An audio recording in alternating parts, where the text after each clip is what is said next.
Welcome to Guide My Work. This series of videos was created to guide you through the steps you'll need to take in order to set the system up.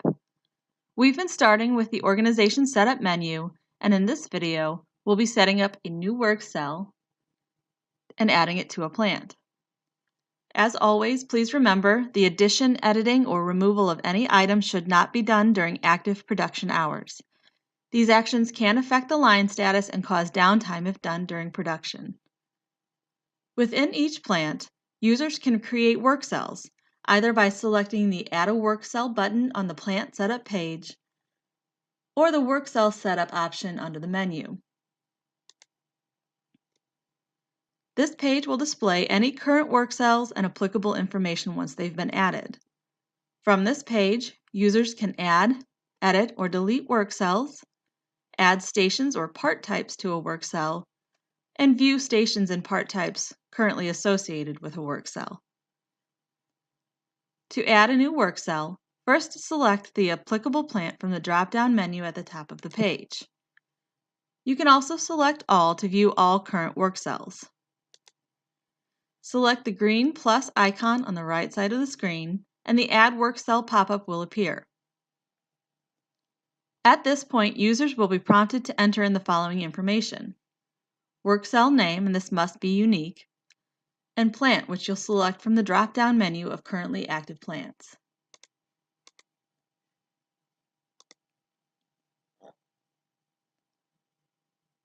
Once a work cell has been created, the following actions can be taken as needed. You can edit the work cell details, which will bring up the same pop-up as the Add Work Cell option and allow you to make changes to any field. You can delete a work cell as long as a station or part type has not yet been assigned. This is to maintain all historical data associated to the work cell. You can also modify the work cell options. First, you'll need to select the part selection style. This is how the operator will determine which part is going to be produced. You can select Pick Part, which allows an operator to select a part from a list on their screen. Schedule, which allows administrators to create a schedule of parts to be produced within the manager site.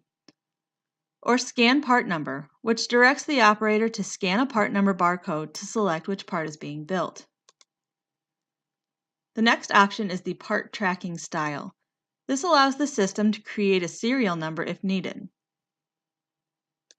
You can select either Scan Serial Number, which is set by a barcode scan at the first station, or None, which would indicate that there is no part tracking to be done.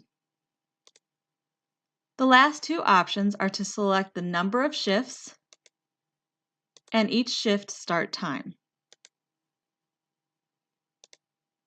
Each work cell also includes a change log, which will display any changes made, as well as the change date and time, and who made the change. Once your work cell options have been set, your next step will be to assign stations and part types to the work cell. We'll cover how to set these up in the next few videos. If there aren't any assigned yet, clicking on the Add a Station or Add a Part Type button will take you to those setup pages. Once those are assigned, the screen will show you how many of each are assigned to a work cell, as well as a link that will take you to the setup pages to view and edit them as needed. Guide My Work also includes dashboards, which can be assigned and displayed at each work cell. In order to run a dashboard, you must first download the Workcell dashboard setup file on the device you plan to use, such as a TV, monitor, or handheld device. The device must be web-enabled and have a strong internet connection in order to run the software. You'll need to then copy the dashboard code found on the Workcell setup page next to the work cell you wish to register. Then enter the code on the dashboard browser and select Register Workcell Dashboard. Each dashboard will show production information such as parts produced, downtime, and defects, as well as announcements. Join us for our next video, How to Set Up Stations, to continue on your way setting up Guide My Work.